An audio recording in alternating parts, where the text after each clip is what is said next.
छत्रपती संभाजीनगर शहरात 2 लहान मुलांच्या अपहरणाचा धक्कादायक प्रकार उघडकीस आला असून परिसरातील रिक्षा चालक आणि पोलिसांच्या तत्परतेमुळे मोठी दुर्घटना टळली आहे।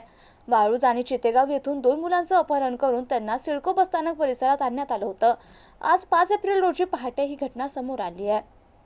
दामिनी पथक गस्त घालत असताना नियंत्रण कक्षाकडून मिळालेल्या माहितीवरून त्यांनी तात्काळ सिडको बस स्थानक गाठले। तेथे रिक्षा चालकांनी 2 मुले गेल्या 2 ते 3 तासांपासून एकटीच फिरत असल्याची माहिती दिली।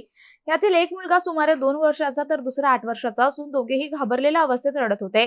दामिनी पथकातील पोलीस अंमलदार निर्मला निंभोरे, सरिता कुंडारे आणि राणे केदार यांनी मुलांना विश्वासात घेऊन विचारपूस केली असता दिलीप नावाच्या व्यक्तीने आईस्क्रीम आणि चॉकलेटचं आमिष दाखवून मोटरसायकलवर बसवून आणल्याचं उघड झालं। तपासात एक मुलगा वाळूज तर दुसरा चितेगाव येथील असल्याचं समोर आलंय। पोलिसांनी तात्काळ नातेवाईकांचा शोध घेऊन मुलांना त्यांच्या ताब्यात दिलं। दरम्यान वाळूज पोलीस ठाण्यात एका मुलाच्या अपहरणाची तक्रार आधीच दाखल होती। मुलांनी दिलेल्या माहितीनुसार पोलिसांनी संशयितांचा शोध घेतला असता दिलीप जाधव राहणार बिडकीन याला पहाटेच ताब्यात घेण्यात आलं।